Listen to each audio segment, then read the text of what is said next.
ठाणे जिल्हा सामान्य रुग्णालयामधील वॉर्डमध्ये भला मोठा साप आढळलेला आहे।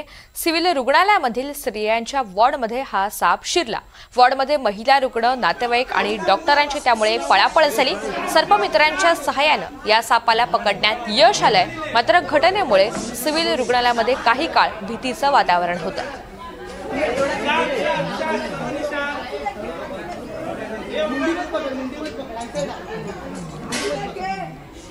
तर ठाणे जिल्हा सामान्य रुग्णालयामधील वॉर्डमध्ये भला मोठा साप आढळून आला। या सापाला पकडण्यात आता यश आलेलं आहे। मात्र हा साप अचानक दिसल्यामुळे रुग्णालयामध्ये भीतीचं काही काळ वातावरण होतं आणि साप दिसता क्षणी रुग्णांमध्ये, त्यांच्या नातेवाईकांमध्ये आणि डॉक्टरांची सुद्धा एकच धावपळ झाली।